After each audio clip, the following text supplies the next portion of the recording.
বিশ্ববিদ্যালয়ে ভর্তি পরীক্ষার জন্য ভিন্নভাবে প্রস্তুতি নেওয়াটা কতটা জরুরি। দেখো, এইটা জাস্ট আমি একটু টেনে দিই, তারপরে তোমার প্রত্যয় হয়ে আসবে তোমাদের সাথে বেশ কিছু কথাবার্তা কমপ্লিট করার জন্য। আছে চিলমুডে যত ঝামেলা 25 ব্যাচই।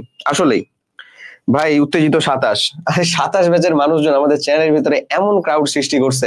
আচ্ছা আসো তোমাদেরকে যে জিনিসটা বলতেছি, একটা সিম্পল টাইম লাইন চিন্তা করে দেখো ভাই।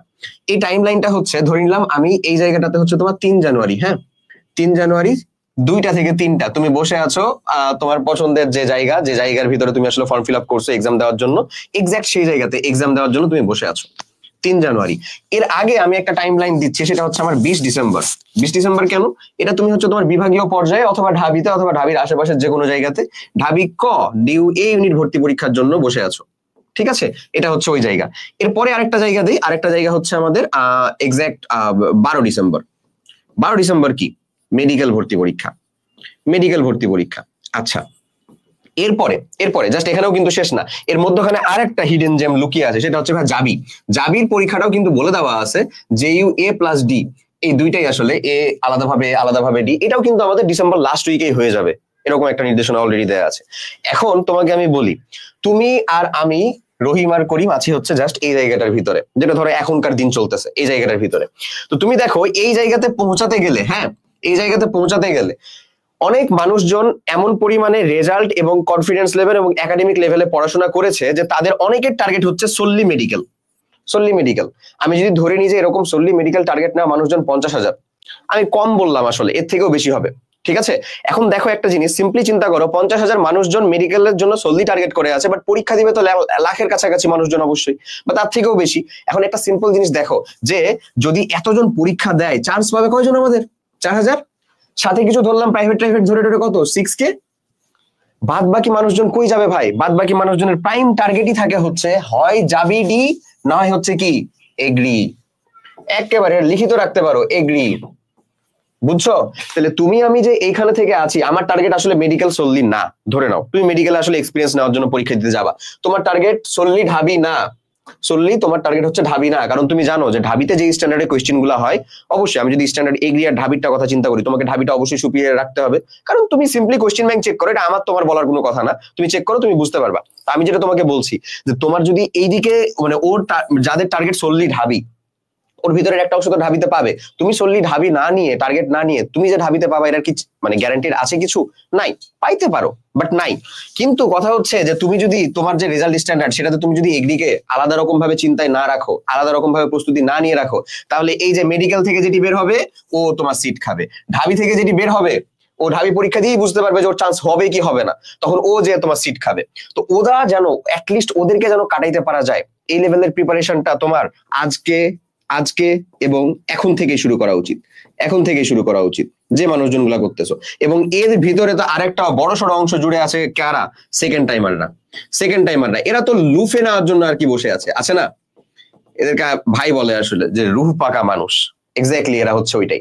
তো এরা তো বসেই আছে, এদের তো সবগুলা জায়গা নাই রে ভাই, এদের আছেই হচ্ছে ধরো জাবিতে দিতে পারবে, তারপরে হচ্ছে কৃষি আর গুচ্ছ, এই যে কিছু জায়গাতে ভর্তি পরীক্ষা দিতে পারবে, মেডিকেলে কিছু দিতে পারবে সেকেন্ড টাইমার, বাট সেখানেও মার্ক কাটাকাটির একটা বিষয় আছে, ঢাবিতে তো কোনো সুযোগ নাই। তাহলে ওরা তো হাড্ডাহাড্ডি লড়াই দিবেই তোমাকে। তাহলে তুমি একটা নুব রীতিমতন, যে খালি এইচএসসি রেজাল্টটা পাওয়ার পর থেকে চিন্তা করে আছো যে আমি কি ভার্সিটি প্রিপারেশন নিব, নাকি গুচ্ছ প্রিপারেশন নিব, নাকি ঢাবি প্রিপারেশন নিব, নাকি বিডি ইউনিট করব, কি করব আসলে, কি কমপ্লিট করব?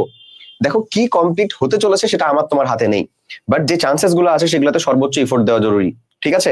এখন এই এগ্রির জন্য তোমার করণীয় কাজগুলো কি হতে পারে? অ্যাটলিস্ট এই কিছুদিনে যদি প্রিপারেশন কমপ্লিট করতে চাও, তোমাকে অবশ্যই থিওরির উপরে কিছু নাই ভাই, ইম্পর্টেন্ট যে টপিক গুলো আছে সেই টপিকের থিওরিটিক্যাল জিনিসপাতি তোমার ক্লিয়ার থাকতেই হবে।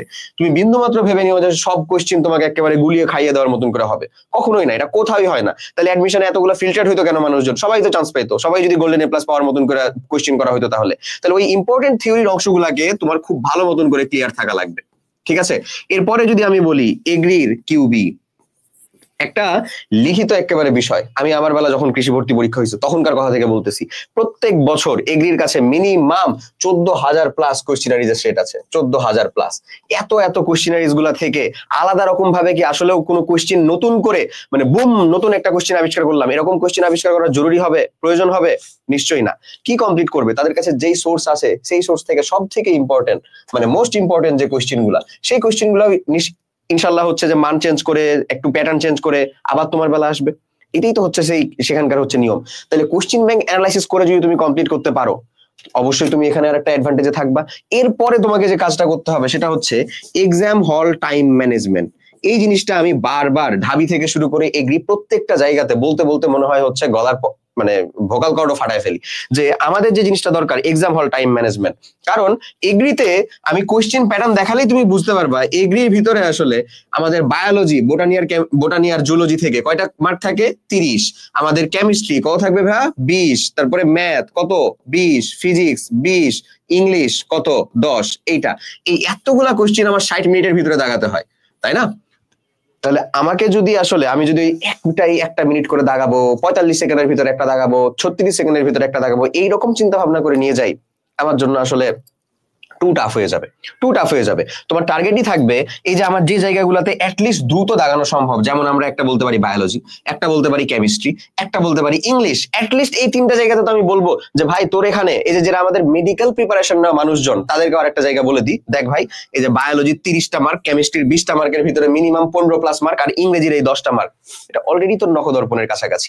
মানে ইনশাল্লাহ এই জায়গাগুলোর ভিতরে তুই ভালো মতো এফোর্ট দিছিস, পরিশ্রম করছিস, এবং যতটুকু পড়া পড়ছিস অতটুকু পড়া দিয়েই আসলে এখানকার ম্যাক্সিমাম মার্ক গ্র্যাব করা পসিবল হবে। তাহলে তোমার জন্য তো এই জায়গাগুলোতে, এবং তুমি যে দাগানোর চিন্তা ভাবনা করো বা প্র্যাকটিস করো, সেটাও তোমার জন্য এই জায়গাতে অনেক বেশি সহজ। তাহলে তুমি ইনশাল্লাহ খুব দ্রুতই কমপ্লিট করতে পারবে এই অংশগুলা।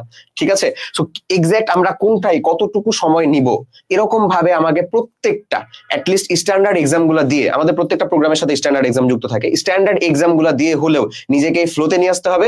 এবং এরপরে আমরা এগ্রি এক্সামের এক্সাক্ট আগে তোমাদের জন্য ইনশাল্লাহ 5টা ফাইনাল মডেল টেস্ট নিব। ওই 5টা ফাইনাল মডেল টেস্টের ভিতরে 2টা থাকবে সম্পূর্ণ ফ্রি, সবাই দিতে পারবা সেই 2টা ইনশাল্লাহ।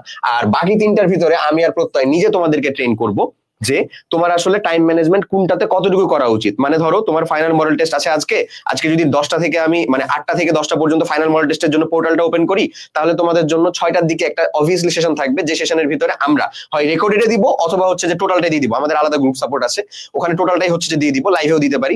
যে তোমার এক্স্যাক্টলি বায়োলজি 30টা দাগানোর জন্য কতটুকু সময় দেওয়া উচিত, ইনভেস্ট করা উচিত, কেমিস্ট্রির 20টা দাগানোর জন্য কতটুকু ইনভেস্ট করা উচিত, ইংরেজিতে কত, ম্যাথে কত, ফিজিক্সে কত, এবং তোমার মিনিমাল টার্গেট থাকতে হবে 80 কারেক্ট অ্যান্সার করা। 80 অ্যান্সার করা না ভাই, আমি অ্যান্সার তো 100টাও করতে পারি, ভুল সবটি, একটাও ঠিক হয়নি, লাভ হবে কোনো লাভ হবে না। তো আমার টার্গেট থাকবে মিনিমাল 80 কারেক্ট অ্যান্সার করা। তুমি যদি আসলে 70 থেকে 75 এর কাছাকাছি, এটা অনেক কিছুর উপর ডিপেন্ড করে, বাট 70 থেকে 75 এর কাছাকাছি আমি যদি কারেক্ট উত্তর করতে পারি, ইনশাল্লাহ আমি চান্স পাবো শুধু না, টপ করব।